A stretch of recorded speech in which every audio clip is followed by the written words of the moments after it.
All right, welcome Scavengers to the Six Scale Scavengers podcast, episode 22. I'm Brian Fontaine here with my good friend Chris Letty, the co-founders of this podcast and this network, or Chris, whatever you want to call it now, but episode 22. We have a really great show for everybody. A couple episodes ago, we had members of our admin team and now co-hosts of some of the other shows that we've got here, but this is the first time, Chris, that we've got a guest that will join us that's not technically part of the well, actually, Shawn, you are part of the community, but we have Shawn Boogie here, who not only is a Hot Toys collector, but also happens to be a production coordinator for Marvel. So, Shawn, welcome to the show. Hello, how you doing? Thank you. Welcome. Glad to have you aboard for the conversation. Glad to be here. Oh, yeah. Lots to talk about. All right, guys. I mean, there's been a lot of stuff in the news. I mean, we're still kind of basking in the afterglow of Avengers Endgame. It's still going strong at the box office. We now, Chris, I believe we talked about the Far From Home trailer last time out. There really hasn't been a terrible lot of new stuff out there, but, you know, Hot Toys does not disappoint. So let's just cut with the formalities here, guys, and get right into the news. And Chris, if I can figure out how to edit in a soundbite from episode 21 and to do the little record scratch and be like, and then like have us talk about, I think both I said it and then I think you said it right after that. We're both like, yeah, we're never gonna get any of those, you know, the nano team suits, like not a chance in hell. So on May 9th, the day that we dropped the podcast, later that morning, we got a first look at the Tony Stark team suit. And I don't want to get too far into the collection update here, Chris, but this was a dopo. Yes, for sure. Yeah, it was great. It was expected / unexpected to see Tony pop up there. The big question is which one of his friends is going to join him in the Hot Toys realm. But Tony Stark, team suit. It looks like a pretty sweet figure. It's definitely one that's on my that was on my dopo list. Mine too. Shawn, what are you thinking about this one? I'm right with you.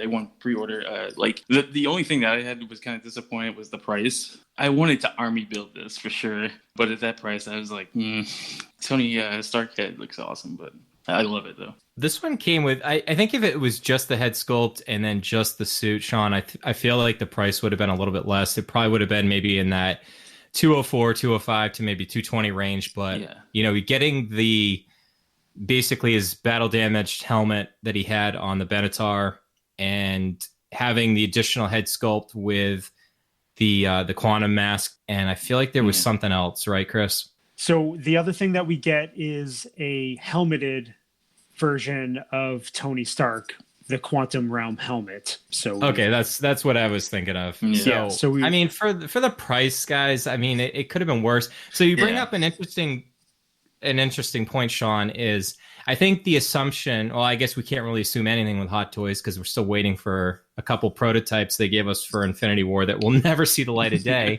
or Civil War figures that will never see the light of day. I know you and I were talking about the Crossbones figure a couple days ago. I don't know if we'll get, and I feel like they could do each of the different versions as long as it included like something else with each of the characters. So, you know, with Tony coming with that extra head sculpt, I have to imagine they'll probably do, you know, Steve Rogers. For me, I thought by now, guys, I thought we'd already see a Professor Hulk. Like that's on my list, the top of my list right now of most wanted figures we haven't seen. But I don't know like what costume we're gonna get. I mean, as long as he comes with a taco, that's all that's all I want. Or does the dance, you know? Yeah, motorized one. That would be a first, huh?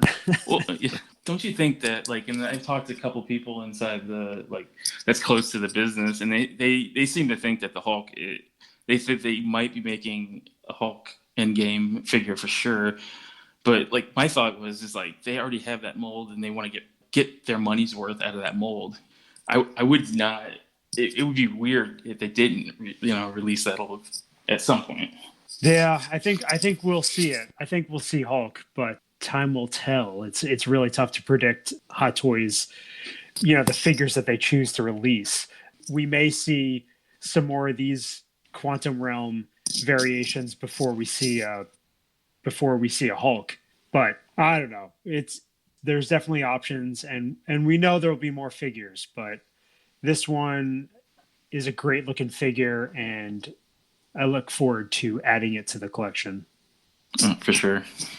So it was kind of odd because like this, and I know a lot of our listeners give us kudos all the time, because every time we drop like an episode, Chris, a new figure will come out like literally that day or the next day. And we're always like, wow, if we just waited to record, we would have had that included. And inevitably that's going to happen. I feel like we're recording on a Monday evening here, Tuesday morning. I'm sure Hot Toys is going to release like all the other nano suits, and, we'll have already been old news by that point. But to go the entire rest of like basically record every 2 weeks or so. I mean, I guess we don't really talk about, Chris, like any of the quarter scale or full scale stuff. I mean, there's some pretty cool, the Nano Gauntlet and all that other stuff. I know, Steve, they covered that on the Assemble. We won't really delve into that too much, but I was actually surprised, guys, that was like the last new figure, because they've still got some slots to fill for the end of the year. There's a lot of demand for some of these endgame figures still.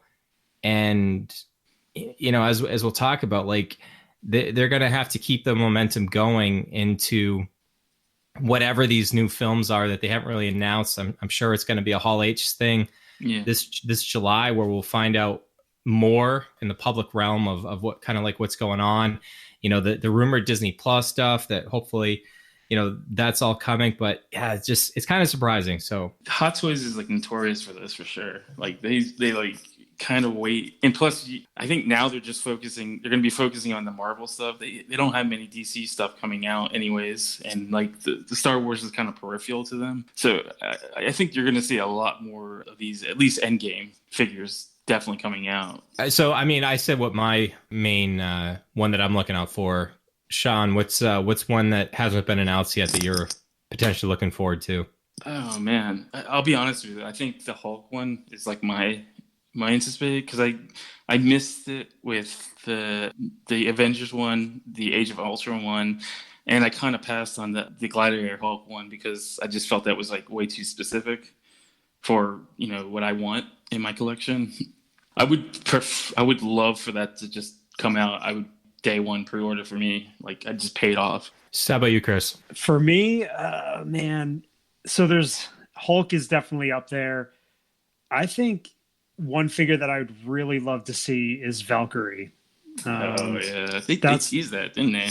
Yeah, they teased it with her the outfit that she had on, is it Sakaar? But then, obviously she had her Valkyrie battle suit on. There's no way in hell we're getting a Pegasus, but I think that's a pretty sweet one, or sweet figure that we could get.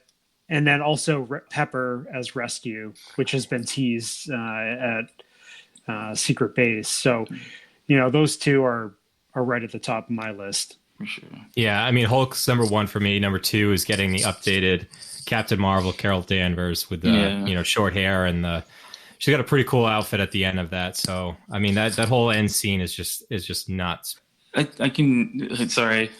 was like two other ones that I was like really like bummed out. Is like the updated versions of the Strike cap and the Avengers cap, because I love the original ones, but they all kind of like scale differently if you like put them next to each other. And I would love to see those two get like a remaster version of those.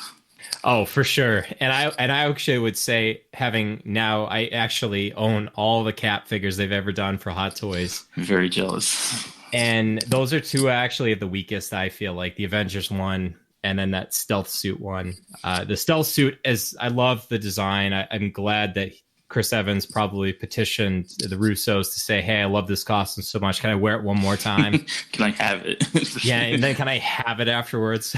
So, I would love for them to do that. It's, who knows? Anything's possible at this rate. So, all right. So that is it for new releases. And then we finally got some Hong Kong releases. And our Star Wars listeners, I know Matt in particular, is pretty happy about this. So this is when they just start rolling out here. So there's been a lot of debate about this one, Chris, but on May 10th, we got the Patrol Trooper from Solo. I don't feel like a ton of people really pre-ordered it up to this point, but I know Roy and Steve, they're really pushing hard to make this the next Shore Trooper. I know. Roy was saying he had seen that a lot of retailers had already sold out for their pre-orders, and so I don't think a lot of people are jumping on board with this figure. So it's very possible it may be the next Shore Trooper. It has a very similar aesthetic to it, and it looks like a pretty sweet figure. You only see the character in the movie for about 15 seconds at the most, but that becomes like a road pancake. Oh yeah, does that flip? But it's one of those figures that you can troop build. You can have multiples. You could maybe pick up a speeder bike from, I think Sideshow had the speeder bike for the Biker Scout. I don't know. You could do a lot with this figure, and he's got another trooper buddy that got released as well. Which one was that? 5 days later, on May 15th, we got the Stormtrooper release for Return of the Jedi. This was a Hong Kong release. Now, they did a standard and a deluxe. This one kind of went out with a little bit of a whimper, I feel like. I didn't really see too many people getting excited about this. And it's kind of like the dirty version of the one from A New Hope. So it's hard to troop build that one. And I feel like those that like Stormtroopers love the aesthetic of it just being like this pristine white. And unless you're going to do like an Endor scene, like, Shawn, it just doesn't. Yeah. I mean, who out of the three of us would do an Endor scene? I don't know. I don't know if it involved like, sandwiching a Ewok between two, cinder blocks. Yeah, sure. It'd be somewhere worth it. Matt's clamoring for a Hot Toys Ewok, so we could get a. We got teddy bears. That can, True. I've got my daughter's. She's got her little 6-scale Wicket that I've got upstairs. We could use that. But for me, I eventually want to do a 6-scale little Endor scene. So I could see myself picking up one of these guys eventually and having a Stormtrooper laying on the ground with a Rebel Commando stepping on him. So. I was gonna say, like a lot of people forgot that the Solo figures are supposed to be coming out anyways. Like that kind of just I was just talking to somebody about that the other day. Like that Solo, the Solo action figure that they had pre-order a couple years ago. I haven't heard anything about that in a year almost. Yeah, so the Solo figures, we haven't seen any more news on his couple figures that he's got, the Mud Trooper design or his regular version or deluxe version. It'll be interesting to see if those are coming soon. I forget what the release dates are on those, but I want to say it was May or June. Again, there wasn't a whole lot of hype about that. If anything, I'm hearing consistently about Solo is it's like people now afterwards, like seeing it on home video and stuff, like they're like, well, this is better than I thought it was going to be. It just didn't resonate. It didn't resonate with people. The timing was poor. The critics didn't help it either. It was critics were just killing it in the their columns and stuff like that. So I mean, I've said before too, it was I love the concept of Solo. The execution.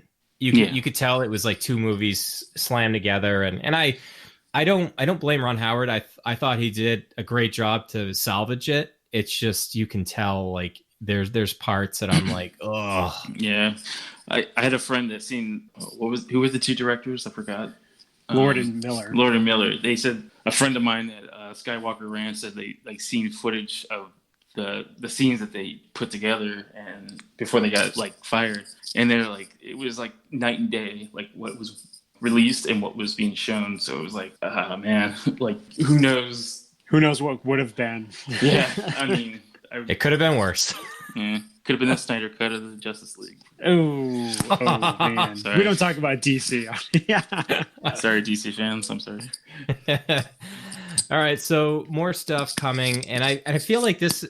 I feel like everybody, and this is the joke. I mean, every time there's a social media post from Hot Toys, if you look, usually the first person commenting is "Where's so and so? Where's Cyborg?" That's for you, Matt. Cyborg. And the funny thing is there was this underground petition to get a new head sculpt for the Steve Rogers figure because they essentially reused the Age of Ultron one and they gave it like a new paint app. Mm-hmm. And it looks like they went back to the drawing board, and on the 16th they showed the like what the new prototype is. So I think they knew like it wasn't maybe necessarily their best work, or maybe it wasn't going to be as well received as they thought. Like maybe they thought people wouldn't notice. But I mean, if anybody is hypercritical of anything collecting wise, it's definitely Hot Toys collectors. Oh, for sure. Yeah.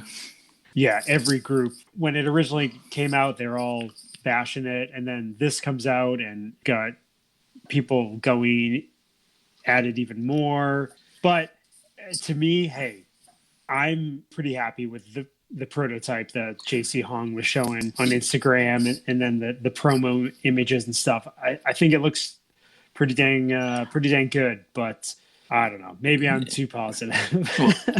Well, I mean, like, I think some of the fans are like way too critical of like, because this work. I mean, some of the work that like I know a bunch of like people that do that for like third party, companies and stuff like that. I thought the prototype head sculpt was like fantastic for shrinking down someone's likeness to 1/6 scale. I thought it was perfect. I was like, I would have pre-ordered it way before that new head sculpt even debuted.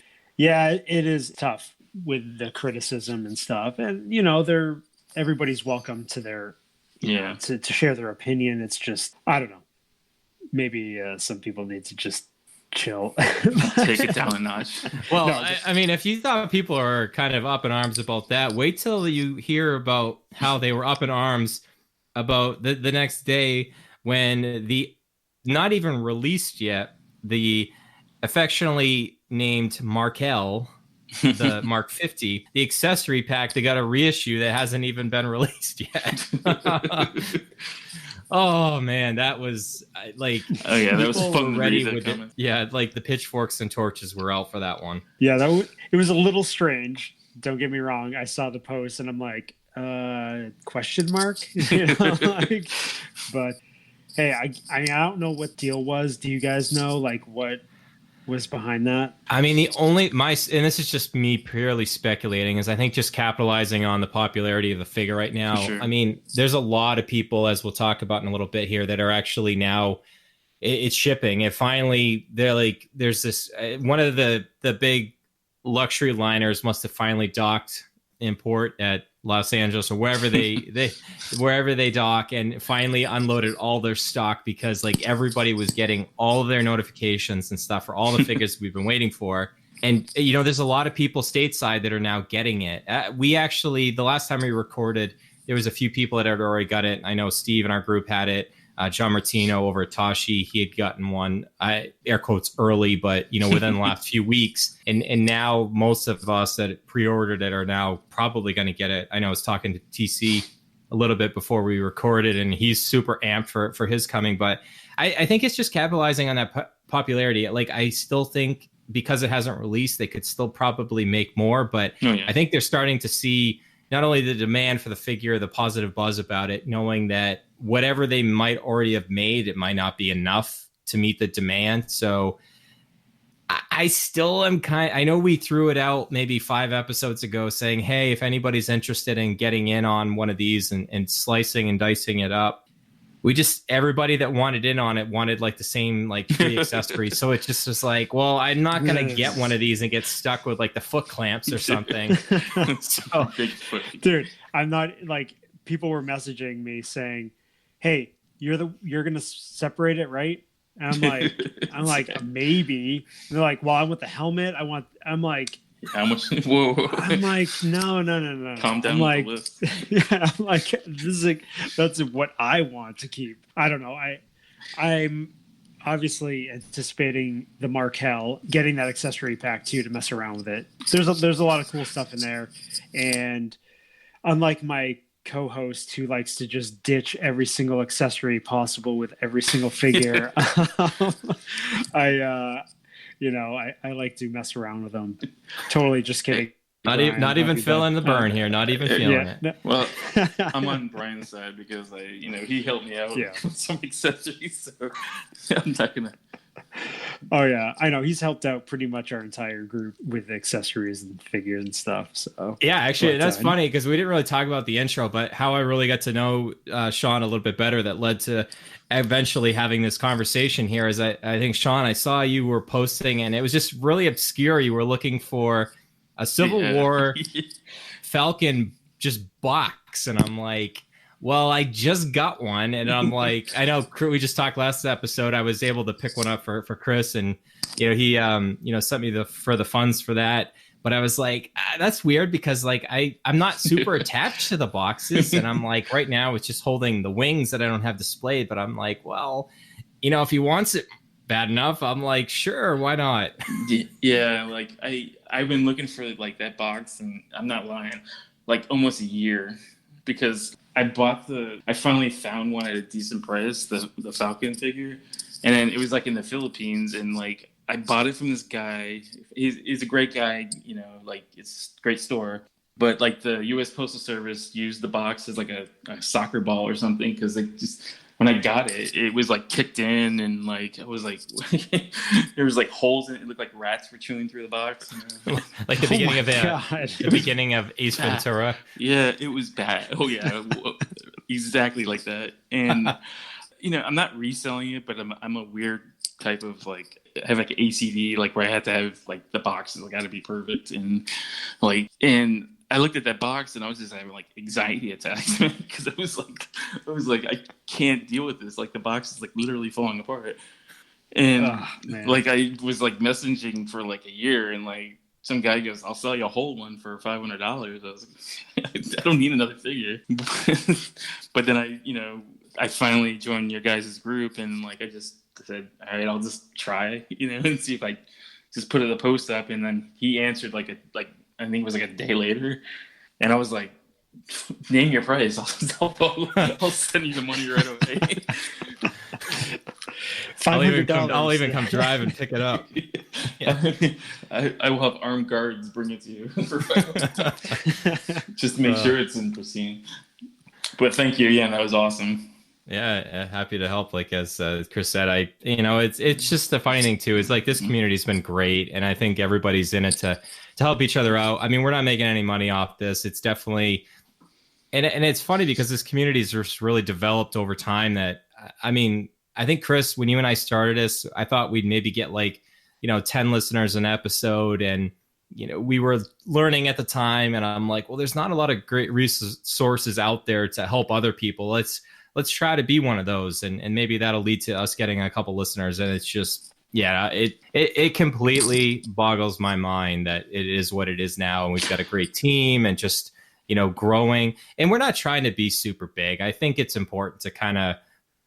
It's funny because I actually feel like I know most of the people in the group. We have some people that just have never really posted at all, but the active ones, I feel like they know us and we know them, and it creates a really cool atmosphere. Well, it feels like a close-knit community, which is like very rare, especially in this type of collecting, because collectors are very like, I mean, I've dealt with some crazy guys like collecting where they're just very cynical, and I've had some really positive experiences, and that's why I kind of gravitated towards you guys, because like the community was really great.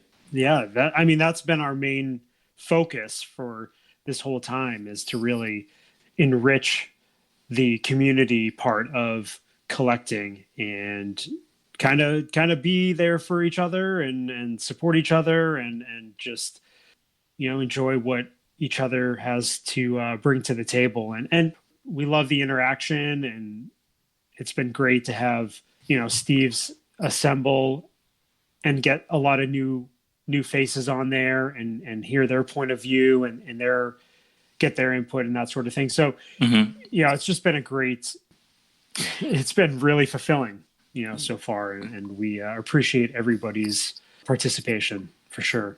And it comes off that way in each podcast, and like you guys seem genuinely interested. Like unlike some other people in the community, you guys are just very friendly, and I think it's a welcome change, especially in this community, because everybody's so cynical about things, and it's kind of mind numbing and tiring to read comments after comment, negative. It's like, yeah, I've like unjoined like several communities because of that, you know. And I'm like, I got enough. I don't need it in my collecting habits. There is only so many times you can ask, really, where is Cyborg? I mean, has anybody really asked to say, like, how is Cyborg? Yeah. It's very uncaring of people, like, insensitive. You know, he's like, guys, seriously, my feelings. Like, Ray Fisher has feelings, okay? He's also looking for a new job. But anyway, let's get to the rest of. We got some more new. I know we got a little off tangent there, but you know what? That's what we do here. So, Chris, just a couple other tidbits from Sideshow. We'd like to kind of keep tabs on what's going there because it kind of tells us, you know, what could be going on shortly in the market. So, Chris, I know stealing a little bit of your thunder, you were able to add the Mark II recently, and you noticed that there's some things potentially going on with low stock or a sold out situation with that. Apparently, there's two different versions of Mark II. No, I'm just kidding. One of them is sold out. The special edition is sold out on Sideshow. The exclusive Sideshow exclusive is still in stock, but I'm not sure if it says low stock, but it's not surprising to see a lot of these figures start selling out and hitting waitlist. You know, a couple other figures hitting low stock, like Infinity War Black Widow, Infinity War Groot has gone waitlisted only because we said that he was going to go waitlisted on the previous episode. It was our awesome review of the figure. That's probably what it was. Totally. And then, but we do have a figure that many people want and have been looking forward to. Is Doctor Strange from Infinity War is now in stock, or at least back in stock. I don't know. So that's one of those that's been in and out, and I feel like a lot of those Infinity War figures, like if you looked at any different time, it would say pre-order, but then if you ordered it like within a week or two, you might get it shipped when they got the new stock in. But that's the first I've seen that one actually says in stock versus pre-order. So, and I mean, it's a fantastic figure. I know we covered it a while ago, and that figure. I shouldn't say that figure. That character has really grown on me over time, and I love how sarcastic Benedict Cumberbatch is portraying Doctor Strange. Yeah, can't wait for Doctor Strange 2. There's been a lot of rumors going around about who might be involved in that movie, but yeah, we'll look forward to some information coming out in the next year or so. I'm sure our friend over here might know some stuff, but we won't pry to. We won't pry. NDAs and all that other stuff. Well, I mean, I think San Diego Comic-Con's going to start. They're going to start dropping some information on a lot of these films, and then you got D23. I think they're focusing more on the TV, the D plus stuff. So I think right around San Diego Comic-Con, you're going to hear a lot of, because I think they're going this year to San Diego.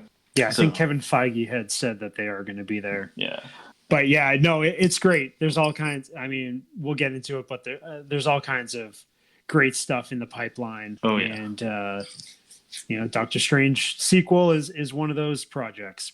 I want to go off script just a little bit, Chris, because it's something you and I were talking about earlier. And I think part of, now that Endgame's out there, it's, we're still, I mean, I guess we're past spoiler territory, but I mean, it was the end game for some of the characters. But I think like that has done a lot for like the aftermarket stuff. I know, Chris, you've been kind of dabbling a little bit with some of the Iron Man figures, and you and I were talking, you're like, I don't have the Mark III diecast. And I know Zach over from Collecting Weekly just picked one up and has been flaunting it on not only our group, but his own group, Collecting Weekly Auxiliary.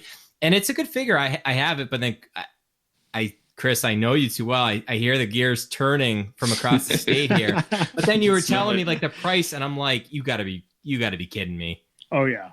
How much is it? So there's been multiples that have been selling over $600, and there's an auction currently right now that I've been watching, and it's got like almost 3 days left, and it's like $615 oh my gosh. Plus shipping, and that's crazy. Yeah, so man, definitely a figure totally missed the boat on. And I think I paid last fall when I was on my Iron Man binge. I think I paid $300 for that shipped. Oh, dude, it was yeah. I think with a coupon too. I think it was it was used, but it was in excellent condition. So I mean that's crazy. It is crazy that in like 6 or 7 months you can double the value of something. I mean, it's man, if there was stock in Hot Toys figures, like the market would be just insane. It is insane. I mean, I look at, again, I keep on going back to it. Mark V, Mark VI. I mean, Mark V, $700 at least. Mark VI is at least $650. That's crazy. And I mean, those came out last year. It's just mind-boggling. And then you've got, even Mark IV, since it's sold out, is starting to go up. Now, that's why I jumped on Mark II, because I'm like, all right, I'd rather pay retail for this figure than double. I mean, no brainer, right? But we'll kind of see that figure, see how long it lasts being in stock. But it is crazy with these diecast figures. And, so they're worth it though too. Like, they're totally worth it. I mean, it's just like a whole experience just opening one of those out of the styrofoam case and the smell of it. Yeah. That's funny. We both said the same thing there. It's like, just like bottle that up and just give me that as a scent. It's like an aphrodisiac. Yes, dude. Hot Toys scented candles. Or like Ode to Iron Man. Well, like when they debuted as diecast figures, it was like night and day, because I remember like one of my first one was the movie promo Avengers Iron Man, and it was all plastic, and it was just like, it was very delicate, and like if you turn the arm the wrong way, you start hearing these funny noises. And with like the diecast, it's very sturdy, and I think I dropped one on the ground, and I have like wood floor, and it perfectly fine, Yeah, that's a scary moment. But durability, that's good to know. What was your first diecast Iron Man? It was the Civil War. Oh wow. Yeah, like because I live in New York, around New York right now. I live in New Jersey, but like at the time I lived in New York, and I was like visiting Midtown, and like they had one. It was open, and it was retail. And at the time, it was running around $700, and I was like, I can't pass this up, because if I do, I'm gonna kick myself. My wife wasn't happy, but but I dealt with that part. But like, but that was like one of my first ones. The very first ones were the Daredevil Punisher ones. Gotcha. I wonder why. It was sent to the office, and like I snapped him up. It was like, I fell in love with him. Yeah, perks. All right, Chris, let's do a quick collection update, because I do want to start peppering Shawn with some questions here. So, Chris, why don't you kick us off? Okay, I got a few things going on. Today just showed up Iron Man 10th anniversary concept, MMS 489 D25. Yeah, I posted a pic on the group and on Instagram. Just a quick little thing on that figure is just, I mean, man, that thing is really nice. It is gorgeous. I know Bryan had offered for me to not buy it and just go visit his, but really just wanted one for myself. You had to adopt one. So. I totally had to adopt one. And again, I wanted to grab that at retail. No regrets there. Okay, so I've got Mark II Iron Man diecast. He's showing up tomorrow, so I don't have that in hand, but I did pick that up. I also got a War Machine Mark II MMS 189 DO3. So yeah. So this is a figure that I've been bouncing around with the idea of getting one, and one popped up on auction on eBay, and I had some funds in the PayPal, and I ended Famous up. last words. Oh man, I know it's that money in PayPal does not stay in there. I have my Justin Timberlake disapproving gift ready to go all the time for you. I even offered to change your PayPal password on this one. I know, and I said I'm better off if you found a way to do so. You didn't do it fast enough. No, but that figure got it at a great price, for what it is, and got that in hand. The dude shipped it out like immediately after me winning the auction, and I posted some pics on the group. Great. I mean, it's a great figure, definitely for the price point. No Rhodey head sculpt, and it's pretty much exactly the same as the one from Age of Ultron, MMS 290, I believe it is. But that one has the head sculpt and maybe a few other bits. Yeah, so again, great figure. I did get my Infinity War Groot in hand. That was our last review figure. Neat, very neat figure. And then I decided, local comic shop I knew Bryan and I had visited over the winter. They had gotten some Hot Toys in as sold into the store, and I was thinking about it. I'm putting together a kit for Black Widow from Civil War. It's like her stealth suit. It's from Super MC Toys.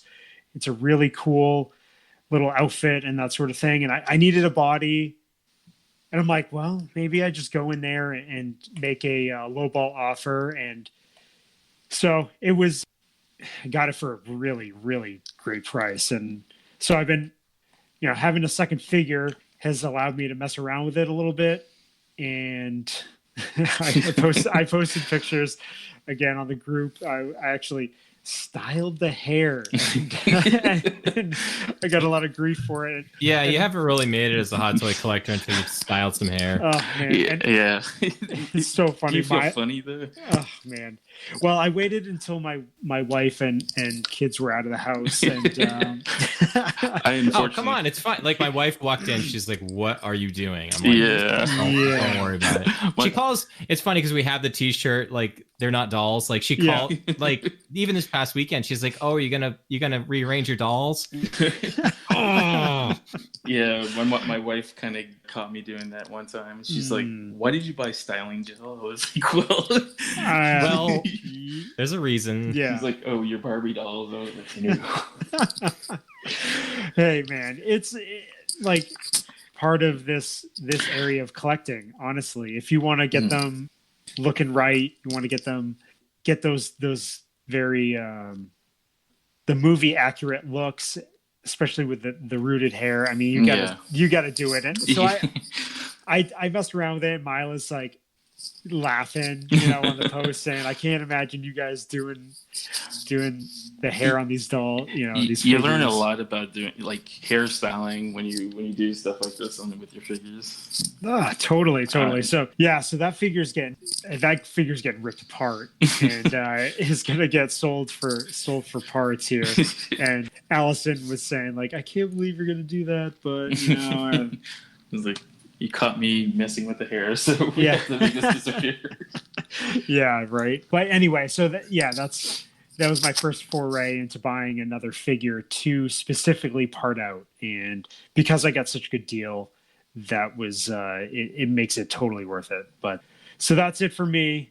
Other than pre-ordering the Tony team suit.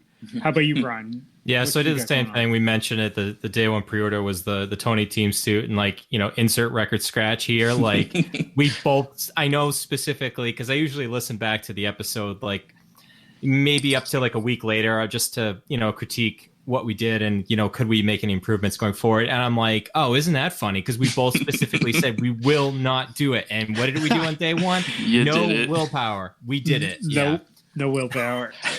Yeah. So speaking of no willpower, but I think that knowing that could potentially happen, and I know I talked about last time, I was a little apprehensive about getting the Hulkbuster from Infinity War, and I did it to complete the line, but then knowing that there's could be other team suits and stuff coming, knowing my budget was getting restricted, but at a point, like, if I'm gonna want to be able to do that. So I hated giving money away for a deposit, but I knew like that if I canceled that pre-order, it could get me 2 more figures that could be coming, or potentially the Hulk. So I'm like, yes, bad decision.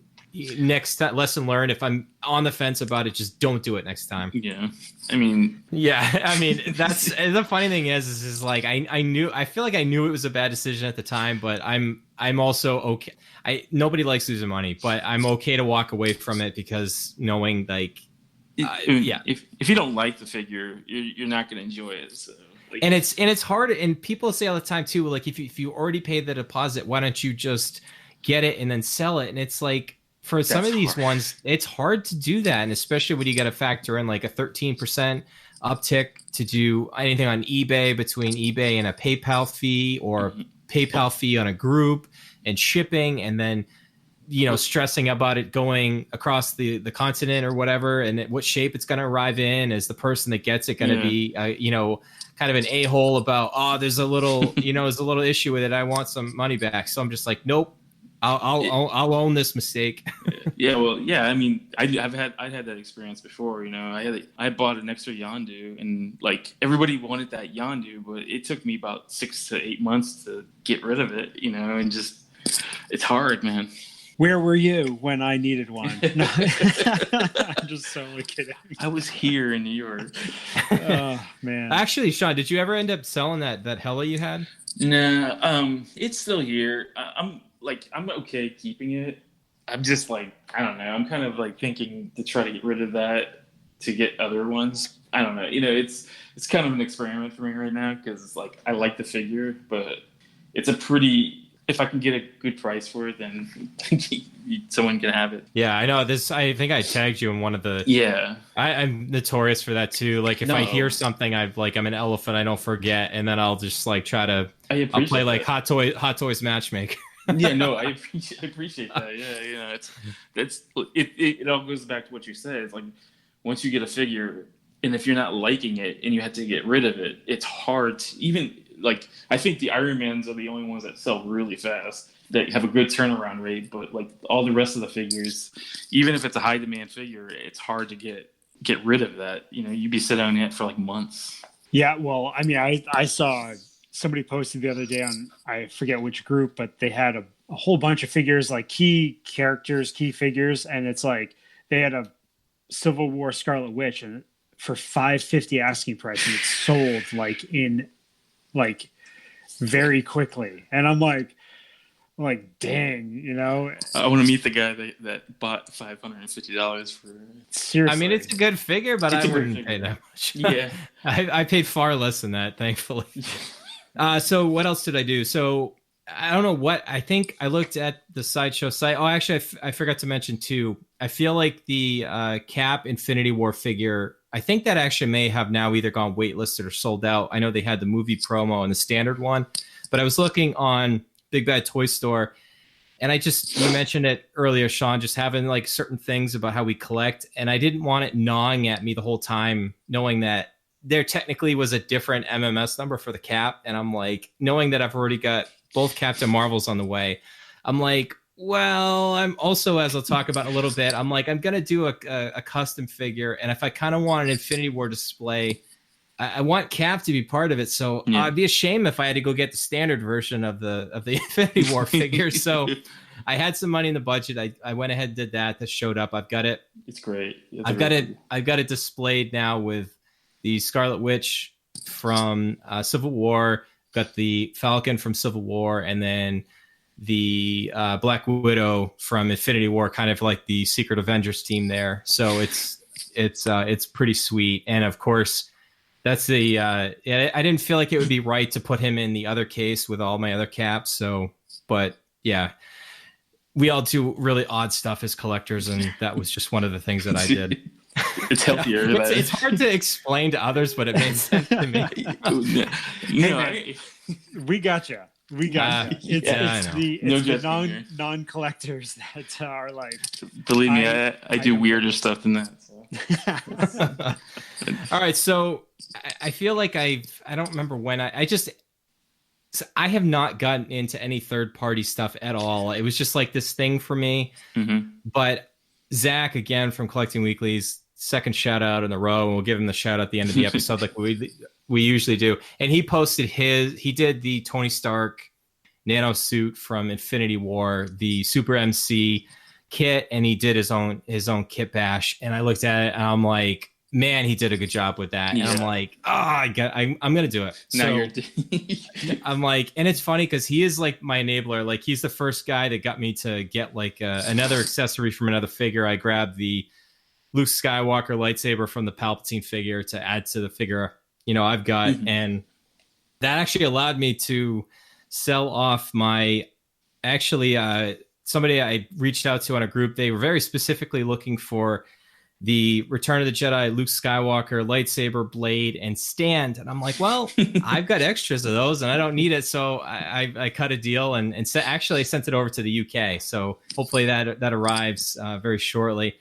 But I was like, okay, I'm going to go get the Super MC suit. And then I'm messaging Zach back and forth, and he knows like when I get on a little bit of a, I'm just like determined. So I'm asking, I'm like, all right, what did you do for a body? And he's like, well, actually I did the Luke Skywalker Return of the Jedi, figure. And I'm looking at it. I'm like, oh, well, Mark Hamill and Robert Downey Jr. are both 5'9". I'm like, that's perfect. Well, then he's like, well, in the, for the MCU version of Tony Stark, he's actually like 5'11", 6 foot. They do, they put, put Robert Downey Jr. on, elevated shoes and stuff like that. I'm like, what am I going to do? And then Zach's like, well, here. And he sent me a link to, I think, Toy Anxiety or something. Yeah. He's like, hey, these Royal Guard ankle pegs will give you the extra height you need. So I'm like, all right, sold. So I went from, and it's funny, and we've talked to Roy about this too, like the custom figures add up really quickly. Cause I'm like, okay, well, the Super MC suit, which is fantastic, by the way, I'm really surprised by the quality of the detail, between that, grabbing an extra Luke Skywalker body on eBay, the ankle pegs, I had to get a neck converter, and I feel like there was, and I had extra hands for my other Luke Skywalker. So I'm like, I'm just waiting for the Markel head sculpt to complete that. So maybe by the next time we record, I'll have that all put together. But if you guys can't tell, I'm kind of excited about that. I've been on those custom kit vendors too. I know exactly how you feel. Like all that stuff adds up, especially when you buy them from like custom places. Like that Nano said it was like around $60, right? Yeah, $60 I think is what I paid. I think the body was about 48 shipped. The ankle pegs were like 15 maybe shipped, which unfortunately was a little high, but it is what it is. And it was funny because I added it all up, and I'm not factoring in the head sculpt cost because that's going to come with a Mark 50, but I think it was like 128 that I've sunk into it already. And I'm like, wow. And like that added up a lot quickly. You just think, oh, it's a custom. I'm just going to get, like the kit, I'll throw it together and I'll get a figure for like $60. I'm like, no, it doesn't work that way. Yeah. I'm kind of doing that right now with, I just bought like, cause I just bought the So Toys Iron Fist. And I'm trying to reproduce the season 2 costume, so like that's like adding up. Yeah, well, it's gonna go along with my Luke Cage figure, the custom one. Yeah, a friend of mine does like custom head sculpts. I just bought the Bushmaster and cotton mouth head sculpts. So like, yeah, that's you got a couple projects going on. And God bless my wife. She looks at me like, this is better than heroin or any kind of juice. So do what you have to do. Yeah, it's funny because I've got multiple projects going on, and one of my projects I've decided to ditch and to focus on the Black Widow, and I've got the nanotech suit going on, and I've got I think one other project, and it's like, man, I got the Peggy Carter that I want to get into from Mila. And it's like, oh man, they really start adding up. And that's why I'm like, I got to just. Do you guys enjoy that though? Like it's like, it kind of, for me, it's like the thrill of the hunt. Cause like I'm frantically looking for, cause like there's a guy doing a custom.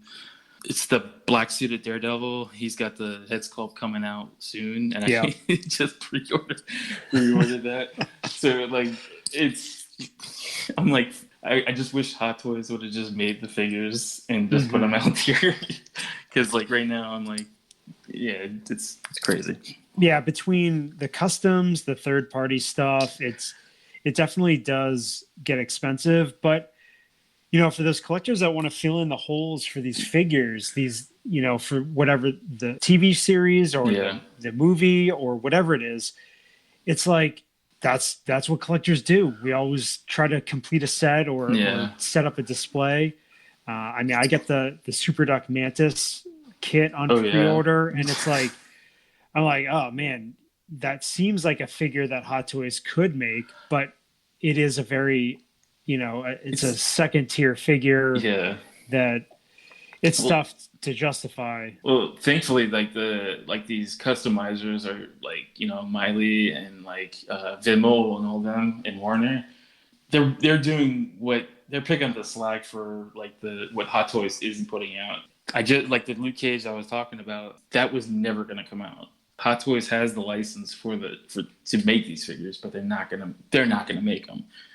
So it's up to like customizers to help the community build that, fill those gaps in. And man, that Luke Cage is like stupid hard to find, and I had to buy it. And a friend of mine, Andrew from the Keyboard Warriors, man, he found it for me and for a really good price, but it's going around $800 now. Holy cow! Yeah, I mean, what? The guy who did the head sculpt, his name's Phil, and he only put out 500 of these. And like, ever since Luke Cage, what happened with the series, like that, it's been in high demand. So like they're like scattered around. Like it took me about almost a year to find it. And then, and I got it at a really, really, really good price, and I couldn't pass it up on it. I was like, I was wishing Hot Toys would have picked it all up and made this, figure a long time ago. Yeah, and now you have to complete that figure. So. Oh no, it came together. It did. Okay, yeah, I thought you were just talking to head sculpt. Yeah, it was just those are just like the Bushmaster and the Cottonmouth. Yeah. Thankfully that came together. Like I don't know what I'd be sitting around with a box of head sculpt somewhere. Well, isn't there another third party company that's got a Luke Cage coming out? I thought I saw. Yeah, I forget which company. I think it's Toys Era. Yeah, Toys Era that's doing it.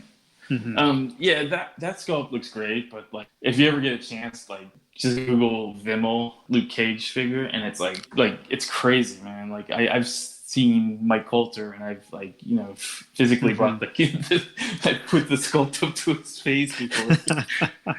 And like as soon as he seen me do that, he's like, "Where'd you get that?" And I don't know. It's like he's like one of those sculptors that are just like it's like crazy. He's actually contracted now. He did a lot of the CGI, digital sculpting, and for Infinity War. So like he that's how good he is. And I don't know, like I'm kind of like I love Hot Toys, but like the customizing stuff that's coming out is just like man, it's hard to keep up. Which way? Yeah, absolutely. And the numbers are so much smaller as far as production that I've noticed it more and more over the last year or so since I've kind of been in the 6 scale realm that those customizers, they really do. People really swear by them, and you see a lot of stuff coming out, and they have a little bit more leeway as to what they can do because they're not under contract, they're not under a licensee. They're not paying royalties either, so it's like so it's tough when people compare those customizers head sculpts to Hot Toys because you're looking at something that's going to be produced in the thousands compared to something like you said 500. I mean that even seems high to me. Like it's usually in the low hundreds to mid hundreds from what I've seen. But I never really try to compare the two because like it is kind of night and day because like you said, like the Hot Toy stuff, even for being mass produced, it's still very, very on point. And like, it's amazing how they can get to that level where like they pump out like, thousands and thousands of Chris Evans heads and they all look practically gorgeous. you don't hear too many people with like paint app issues of the head sculpts, at least not that I've heard of, anytime recently. Yeah, it is crazy, and it's definitely a rabbit hole. Like you said, expect to spend a lot of money to get into the custom area. All right, guys. So this gives us a pretty good transition point. So this is normally where we have a topic that we'll talk about. So what better than having Shawn on to kind of pepper him with some questions, and hopefully we ask you some questions here, Shawn, that you can answer, that you don't have to invoke the NDA. Can't talk about it, but anyways. So yeah, I mean, it's not. I think for me, one of the things that, as we've been talking about, it's that I'd be interested to hear is, obviously we've been talking about this, and it's clear to see that you're a huge fan of this stuff too, but being part of like a creative team about something, you kind of see behind the scenes of Wizard of Oz. It's like you see how it's made, and then eventually how like the public will see it and view it and consume it. Like, how does that balance? Like, how do you handle that? Well, at first I really didn't handle it very well, because like my first gigs were like the Netflix shows, and the Daredevil show was received very well. The one I really like, I kind of got into, I took a lot of the criticisms to heart, is when the Iron Fist seasons came out, because not many people know the situation behind the scenes. They just saw the final product. So and I can understand people judging the final product for what it was. And I mean, I took it very hard sometimes because of the criticisms, but then I got advice from my boss, it's like, just take it, just in one ear and out the other. Because like a lot of the characters that that were on that Netflix show was like a near dear heart for me, especially the Daredevil stuff. Like when I first saw Charlie Cox in the costume, I was like, oh man, I definitely keep. I literally, and I'm not lying, I almost teared up, because like that's like been one of my favorite characters next to Captain America, and like to see somebody like elevate that character as Charlie did, it almost made me cry. But yeah, that was, nowadays I'm just like, I'm so focused on my work that I really like, I kind of take the criticisms to whatever shows that I'm working on, not to heart. I just kind of like in one ear and out the other, because not everybody has the ins and outs. Knows the ins and outs of the show, so they don't know. They're just giving their opinion, so to speak. So you mentioned being part of the production and everything, and mm-hmm. your title is production coordinator. So what is your role on set, and what are you doing? Well, mostly I'm just like the guy that I go from one show to another, and I'm the in between the production team and the producers. So I'm probably in the office probably 20, like when I was on set of Daredevil season 2, maybe like 40% of the time. Most of the time I'm sitting in the office taking calls, making sure the permits are up, and taking meetings with like the storyboard artist, production team, storyboards, and writing team. Like mainly I was just basically putting out fires. Like if something was happening, I need to go here, and just take care of it. Basically a glorified gopher. Hey man, you're working on some serious projects there, so that's pretty awesome. So I mean, you mentioned Daredevil being one of your more beloved characters. Was seeing Charlie Cox in Daredevil costume like one of your top moments, or do you have any other memorable moments that you were involved with? Well, I mean, meeting Stan Lee was like my first, but like seeing Charlie Cox and like the black suit was like third, and like seeing him in the actual red costume, I nearly it was like one of those moments where I just couldn't handle it. It was just like, I even said it out loud. I was like, finally, like getting the Ben Affleck Daredevil stink out of everybody's mouth. That was that was like one of my top moments, and I mean, besides having a kid, obviously, but like this was like a top moment in my professional career and my fandom. Wow. Can't even imagine. Daredevil for me is one of my favorite characters. I grew up, my brother was a huge Daredevil fan in the 80s. He had all the comics, the whole Frank Miller run. So for me, Daredevil is right at the top, and I just can't even imagine being there and seeing the magic happen. Okay, so you were able to be on set, you were able to interact with the crew and everything like that. Any chance you were able to get like cast and crew gear, any mementos, maybe any screen use stuff that you might be able to divulge? For my birthday, another reason why the Daredevil series was like one of my it's like really close to my heart because I met one of my really close and really good friends. It's like he's like a godfather to my kid. Peter Shidoka, he was Nobu.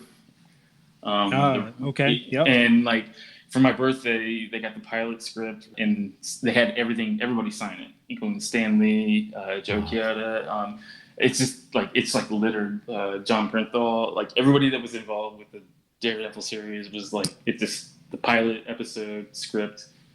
You know, it's like signed by everybody, and then like it's framed. It's literally framed and like sitting in my bedroom. Like that's probably one of my like I felt like I kind of like I felt like I made it in some way because I was like I'm finally here. You know. Man, that's a pretty sweet piece right there. Yeah, that's going to be something you're going to always, to cherish, and not only the thing, but the memory of it as well. Then I actually did get to hold the Billy Clubs once and the size for Elektra, but like that script was like perfect, man. It was like the cherry on top for me. Too cool. So, Shawn, you mentioned a little bit. So was being involved with the Marvel series, was that really what kind of got you into collecting Hot Toys and stuff? Or was there another gateway that got you in that's, the substitute for the heroin? Well, yeah, like for the longest time, I kind of toyed with it. I never really pulled the trigger on a lot of the toys because I was like, I never really was sure because I was always like the guy that collected like the SH figure arts and the Mezcos and stuff like that. But one day the office got they recently, I think they had the licensing deal all settled up, and the Punisher and the Daredevil hot toy came into the office, and I was like, I looked at it, nobody was like touching it and nobody's looking at it, so I was like, I don't think anybody's gonna miss these. I was like, I asked them, I was like, can I just take these home? He's like, yeah, whatever, sure. We just get it, they had to look at it and take pictures, but I was like, yeah. He's like, but after that I can have it, right? And he's like, yeah, go ahead, take it. And I was like, and ever since then it was just kind of like it felt like the first needle in the vein, Oh man, well, a free hot toy, let alone 2 free hot toys. I mean, that's twist my arm, I'll take them. Sure, I'll take one for the team. I guess. Well, I guess I'll just take one. So that basically opened up the floodgates. Did you start selling off your other stuff, or did it kind of? Well, to my wife's chagrin, no. I got a closet full of other stuff, But it did open Pandora's box of these are really great, well-made figures, and because for the longest time I looked at them, I was like, man, these are expensive, I don't know if I can.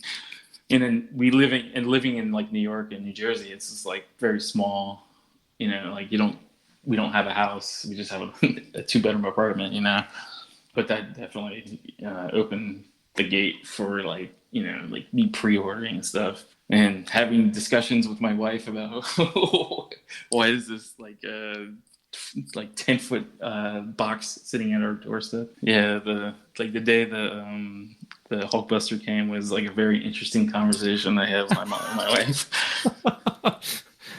Yeah, but you know what? It's a very important one to have. Well, I just said, look, it's just getting us ready for our kid to have, it's the size of our kid. So it was like, it's practice, She didn't buy it, but whatever excuse you can try to throw at them, it doesn't. I try. So. I don't think you want to try putting it like in a baby carrier or anything. So I tried to just whatever could ease the sting of the situation. It was like, I'll do whatever you want me to do. Just be careful. It's a lot. So is that one of your top figures that you have, or do you have any other ones that are currently are in your top? Well, yeah, I mean, the Hulkbusters is always going to be at the very top tier, because just the ingenuity, it's like almost a piece of art, like you could fit another piece of art in this piece of art. Like I was saying, like a lot of the custom ones I'm kind of like starting to appreciate a lot more, but like it's the Daredevil, the Punisher, the Hulkbuster, the Civil War Cap, and the Falcon, man. Like those are like my top 5. You know what? I can't find fault with any of them. No, definitely not. You got good taste, Shawn. Thank you. So earlier you had mentioned Hulk from Endgame being one of your more anticipated figures. Is there any other figures, not just from Endgame, but like from all of Marvel or whatever else, other lines you collect? Is there any other figure that's either been teased or just a character you really like that you'd love to see in Hot Toys? Yeah, definitely. I mean, it's something that's coming out eventually with the third parties, but like I wanted a really, because I was always like one of my favorite, like I have like a lot of my favorite characters are like literally street level characters, like with the exception of Captain America, but like I always wanted the Iron Fist, and then meeting Finn Jones and then working on the show just kind of made me really wish that Hot Toys would have brought that Netflix side a little bit more. I think that was the one character that I don't think has been represented very well. It's been more of a redheaded stepchild, this side of the universe. But yeah, that's like one of my favorite ones. I think I would love to see a Hot Toy. Mm-hmm. Well, I mean, you had mentioned the So-So Toys Iron Fist, and I mean, I have that figure in hand, and to me, they put out a great product, and to have that at least as a representation of the character, I think is pretty nice. And I just think that for me, Iron Fist is one of my top favorite figures, or characters I should say, in Marvel, and to have a 6 scale figure to represent that character I'm happy with, and the quality of the figure is there. So but you had mentioned that you were doing a custom version of that figure. I'm trying to come up with another outfit for that figure. Yeah, I think eBay has like the gi.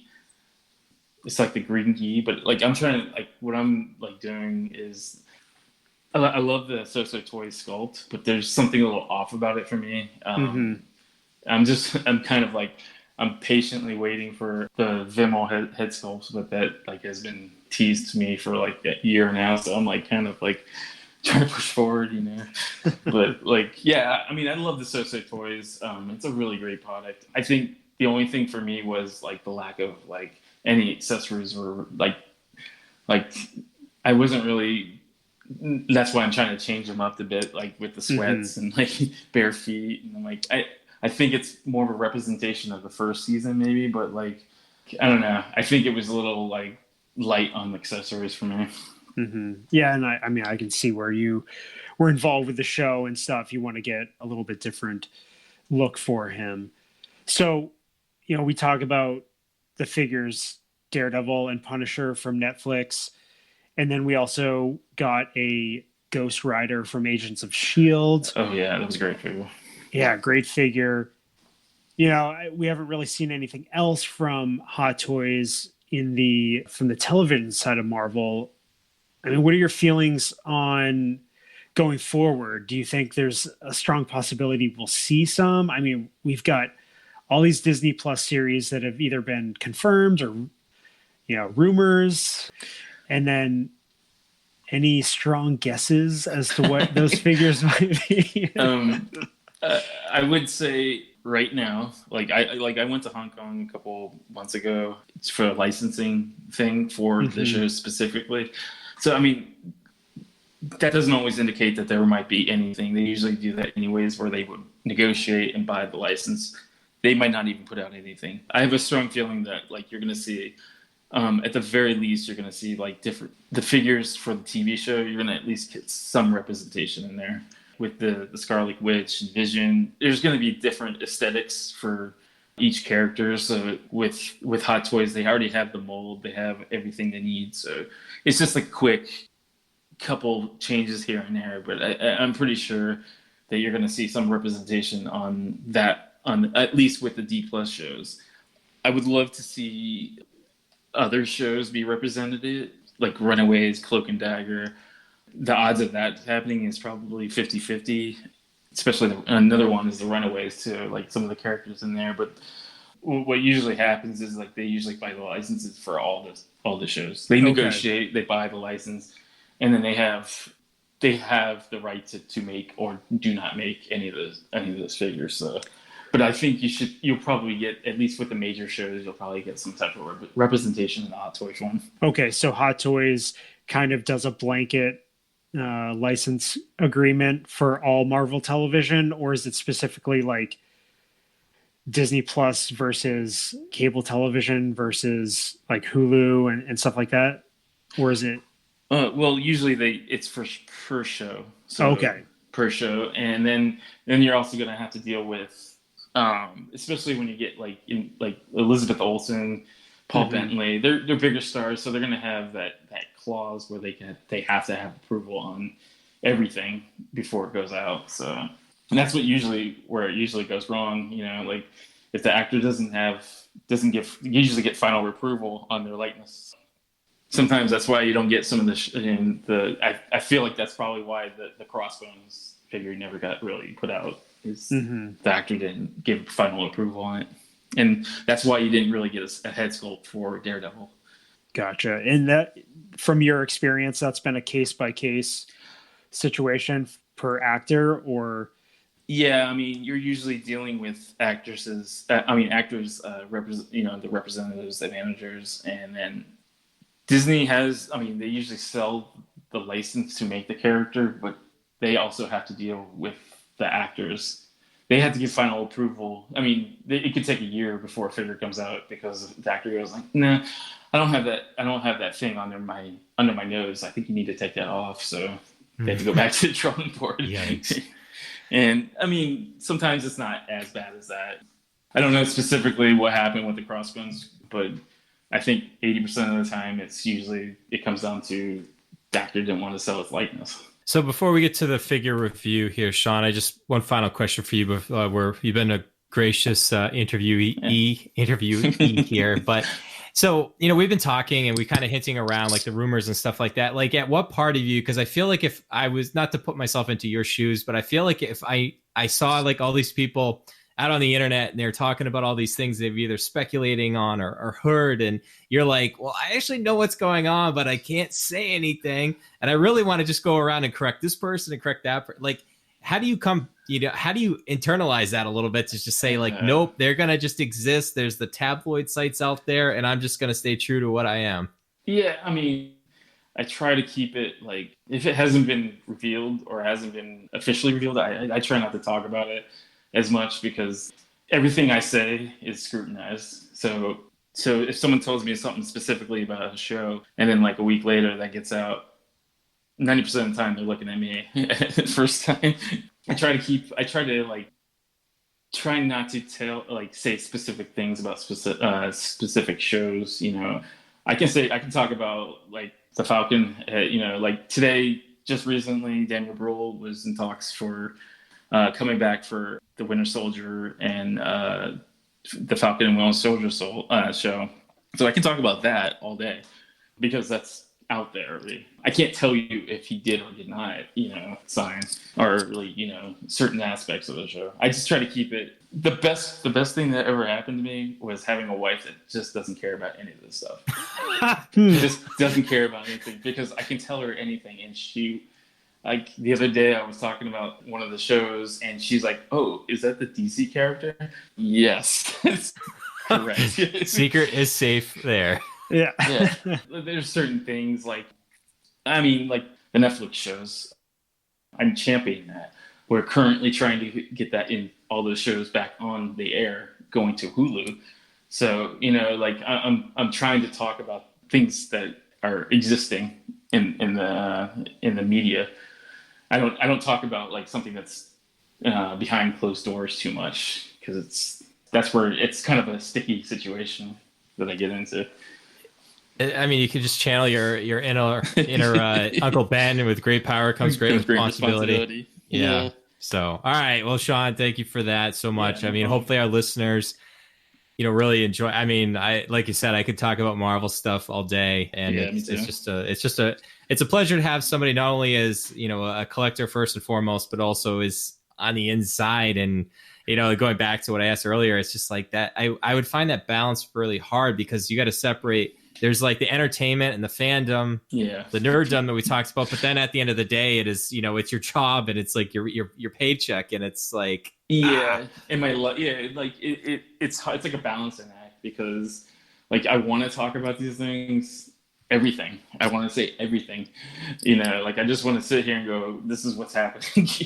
this but like I had to take a step back and say, well, if I say this, there's consequences to what I just said, because the next day when I walk in the door, they're going to go, well, why did this break on deadline? This was never discussed in the public. So, like I try to keep myself in check that way, because I want to make sure that I have a livelihood, and I love the business so much that I want to keep in the business. When you do stuff like this, you tend to get a reputation, and then it becomes harder and harder to like get employment or get a job inside the business. Yeah, we can respect that all day. You're welcome to come back anytime, my friend. Oh, yeah. I mean, anytime you guys need, like I would love to be a floating head sometime, like on this stuff. I enjoy coming on and talking to you guys. Absolutely, man. We've got this show, and then we've got Assemble. I know Steve would love to have you on. Oh yeah. At some point. So definitely. I'm sure we won't hear the last of you. yeah. I hope not. I kind of enjoy it. All right, Chris, let's rattle through. I mean, this is I had a feeling we were going to have a great chat with Shawn here. We're already talking about a supersized episode, and I'm already, as we've been talking here, in the back of my head thinking like, this is going to take me like a long time to edit, but you know what? I'm going to love every minute of it. So, Chris, let's get to our audio review, our feature figure review. Black Panther MMS 470. Shawn and I are super jealous that you've got this in hand, and we're going to pepper you with questions, and you're going to tell us firsthand what's going on with it. But this retailed for $259. The pre-order date of this was February 9th, 2018. It took almost a year to release in Hong Kong. It was January 24th, 2019. And then there's the whole controversy of like, where was this figure? It took forever for it to hit the States. So it finally, within the last, some people have been getting it for the last month or so. I'd say the real big time that people got it was within the last week, is when all the emails started flooding a lot of the collecting groups. So Chris, you stuck to your day one pre-order. I bailed on it, but got back in, and I basically, by bailing, I missed it by like a week or two from when you got it. You got back at the end of the line for that one. Yeah, all right. Yeah, this figure, I had just started collecting Hot Toys, and he was one of the first figures that I popped on. Yeah, I'm pretty, I'm loving this figure. A couple weeks ago, I had gotten the notice that he was ready to ship, and I had him on payment plan, so it was not too bad when I got that notice. This figure, man, I don't have the Civil War one, so it's hard for me to compare, but this figure is definitely everything that I could have asked for. I'll have my little issues here and there. I'll talk about that, but overall, great looking figure. It's just a great compliment to the rest of the characters within the line, and I love Black Panther. He's a great character, great actor portrays him, Chadwick Boseman, And I don't know. What do you guys want to throw at me here?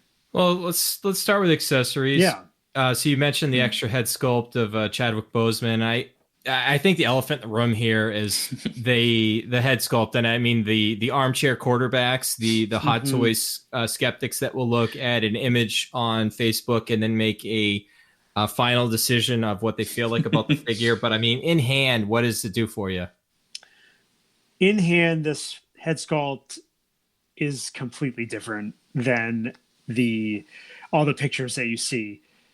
I can see Chadwick Boseman in this head sculpt. It's obviously highly detailed. It's just, it does in some of the angles, it kind of looks like the actor that played his dad, the young version of T'Chaka, but that's just very, very, very minimal likeness there. But as far as Chadwick Boseman, it works for me. I don't really have any complaints. The execution, the quality of the paint, the detail, it's all right there. I know some people have some issues with it, but for me, I'm good. I think people just kind of get caught up, like, because some of the times when they do those promotional pictures, it's usually a prototype, like head sculpt, right? They did the same thing with the Loki figure, and like I don't see why people were nitpicking with that at all. And I haven't seen that in real life, but I've talked to people who has that, and they're like they don't have any complaints with it. Mm-hmm. Yeah, it's great having that, the ability to swap out the head there. And I think hopefully we see the T'Challa that's been teased on the throne in his regular Wakandan attire. But if we don't, there's some options out there for people to recreate that scene. It looks like that the throne is coming pretty soon. Yeah. And I don't know. I'm not quite as picky as some people. Again, head sculpt, I'm good with it. Goes great with the figure.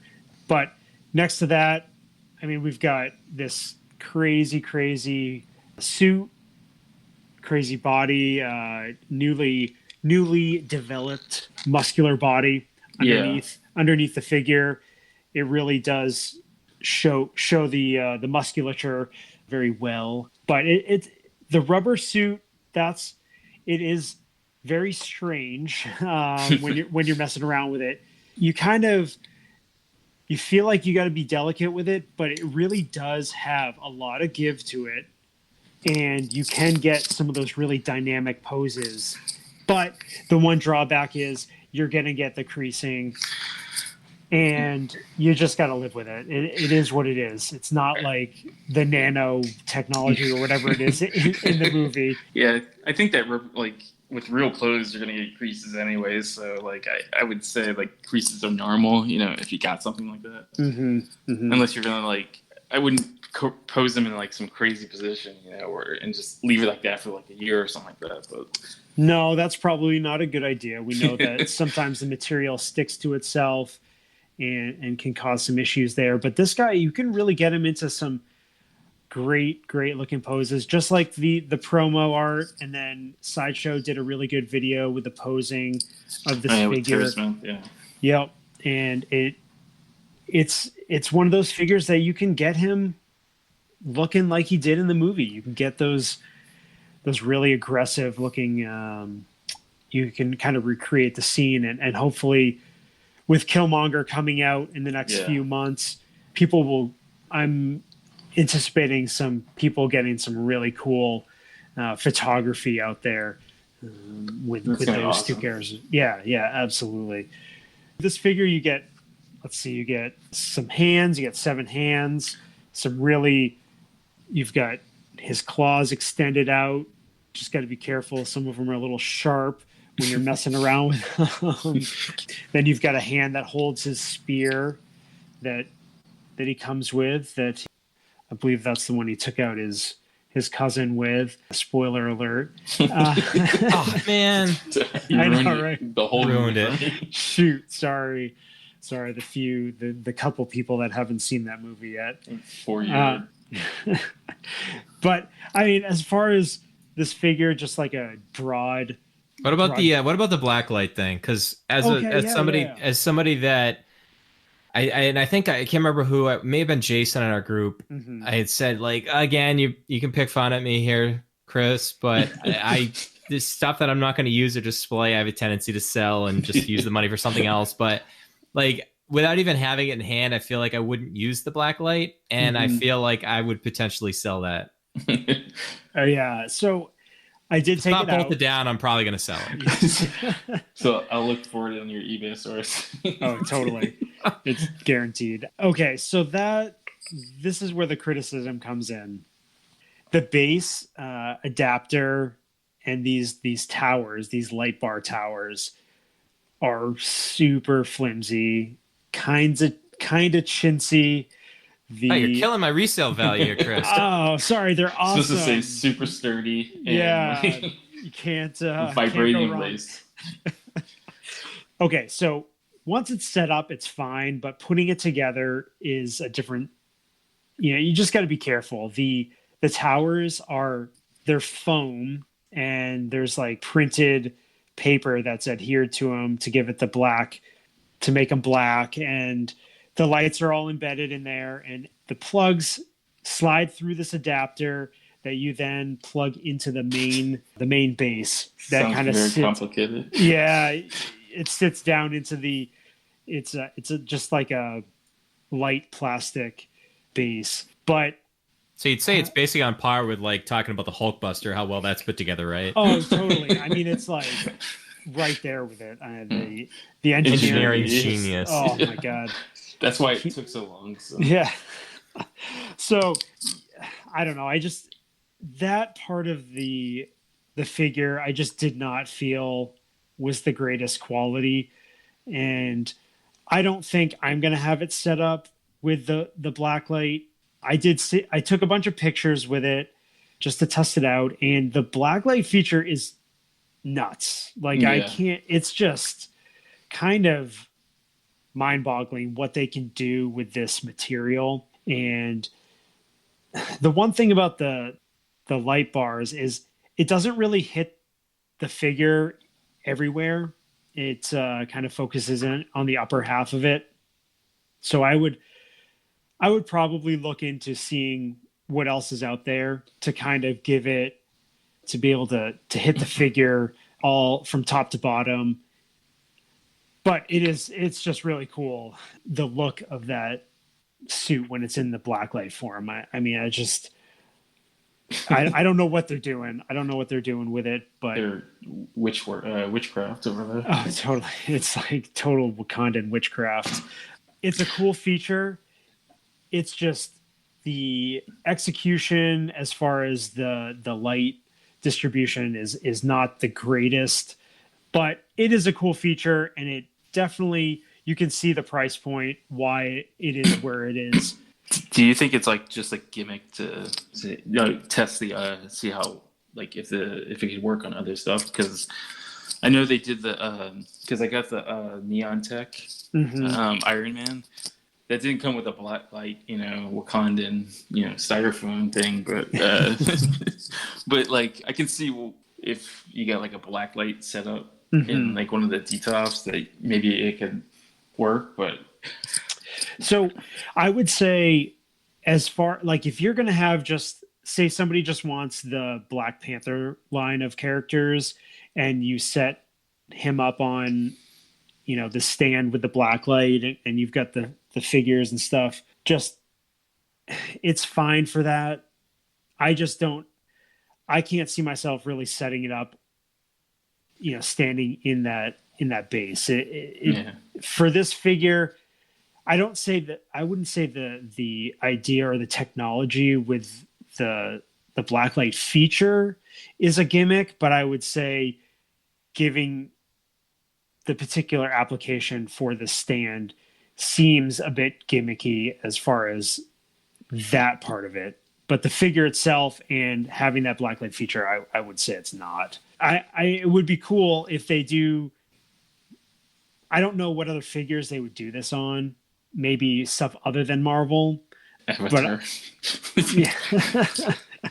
So for me, it's tough because I've been waiting for this figure for so long. And for me, honestly, that feature was not really what I was anticipating. Yeah. I wanted the Black Panther figure, and it's just a cool extra part of the figure that can kind of puts it to that next level compared to say, the Civil War. I think where people went wrong with expecting what it was is if you figure the price point. I mean, basically, it's a $20 to $25 accessory. Yeah. So think about how would you assemble something like that for that price point? Because if you think about the suit, the extra head sculpt, I mean, it is short on accessories, but those suit things are I mean, it's not exactly the same, and it's not the same material as, say, like the Iron Spider, but the Iron Spider came with a bunch of accessories. So, for what you're paying for, you have to, and I think that's why we try to keep things in check as much as we do on the show, because yes, like everything they do can't always be the best, but you have to figure like, what are they allocating? They could have made this like a $300 figure, and then maybe that LED, the blacklight thing was like a $50 price point for a really deluxe backdrop. So I think you gotta keep it in frame of reference of what it really is and what it costs to make. Yeah, because you do get a thick cardboard backdrop. To go behind it, and again, it's that they give you that option to be able to display it that way. I don't really know what would be an alternative. Again, like Brian said, it would probably have to jump drastically in price point to come out with something a little bit higher quality. I think the real thing that people, at least for me, because I've held the Civil War version, and it felt really clunky from everybody, including yourself and like everybody that has had that. They say it's like heads and tails over that Civil Wars figure. Just from pictures alone, I'm looking at it and I'm like, I'm not really looking at the lighting or the extra features. I'm looking at that body, and I'm looking at the suit and if it's going to hold up. And by all accounts, like that's what you're really paying for. Absolutely. I mean, time will tell how the suit ages, but as far as just like having the figure, looking at it, it's just the body has it looks like Chadwick Boseman. I mean, he got himself ripped for that movie, and so and that body is skin, is skin tight, and it's tough. You want to recreate the visual of the character. It's a realistic. The body type is very realistic. It's not over the top or anything, and the way they've got the suit set up on this body, the suit itself has the padding that's like built into it to create the muscles like within the torso and the chest and that sort of thing. And it really, I just think it looks great. And you look at the comic book versions of Black Panther, and you look at the MCU version and stuff. I mean, it just screams Black Panther. There's no way. I mean, I don't know what else they could have done, and it'll be interesting to see where they go with the suits and everything, going forward with the movies and that sort of thing. But this figure is a good representation of the character, and I think it will be for a long time. All right, let's go score time here. Sure. Score time. So as you guys have been chatting, I've been trying to think of something creative because we never actually planned this in advance. And Shawn can attest to that. So first thing that popped in my mind was Kimoyo beads, those little things that they have the holograms on. Or, I mean, it's not as creative, but like Dora Milaje spears. So, Chris, I'll let you decide. The beads. Kimoyo beads. Awesome. So how many, out of 5 Kimoyo beads, how many would you rate this figure? So I'm going to, I was thinking about this earlier. Seeing where I'm going to rank this figure. I mean, I'm probably going 4.5 because I think that's good. Yeah, I'm thinking the figure itself, the head sculpt, the accessory, the extra hands, the spear. I think that alone is enough to give you a really good looking figure. But where it falls short is the the blacklight accessory itself. I think that's where we're losing a half a point there. Yeah, I'm at 4.5, man. I can't wait for you guys to get yours.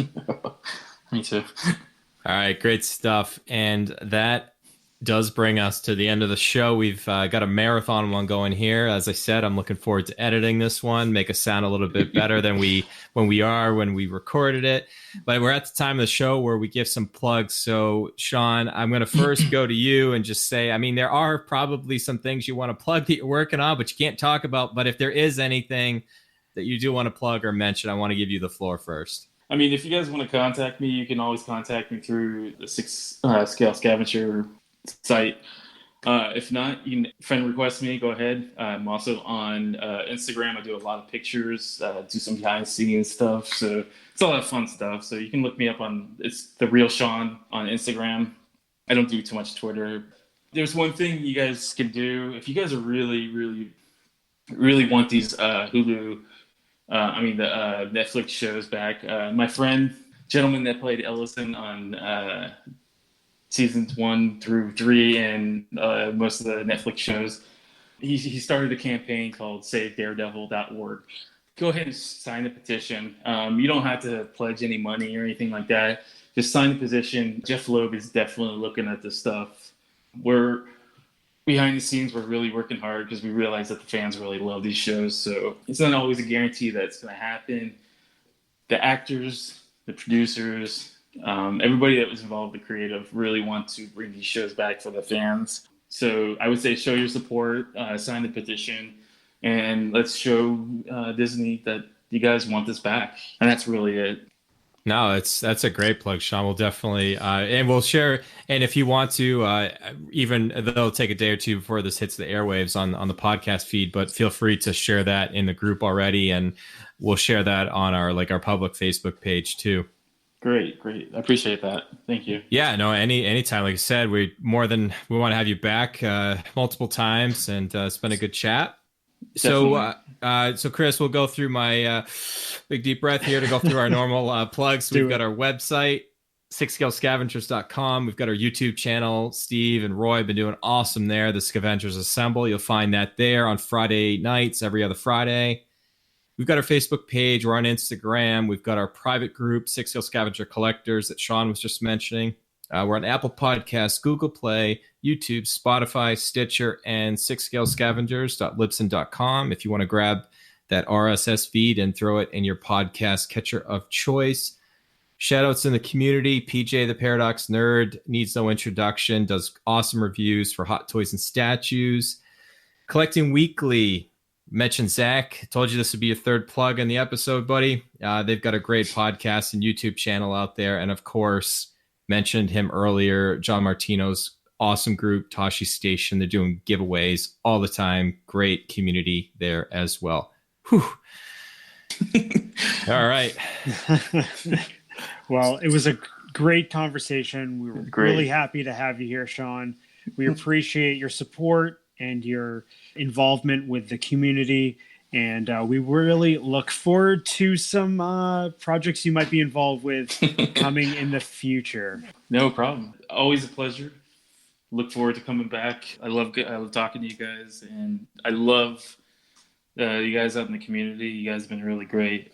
Looking forward to chatting with you guys. You can go ahead and chat with me anytime you want to. All right. Also appreciate it, Shawn. As I said, welcome back anytime. So, all right, Chris, my friend, bring us home. And as the creator of Daredevil would say, Mr. Stan Lee, Excelsior.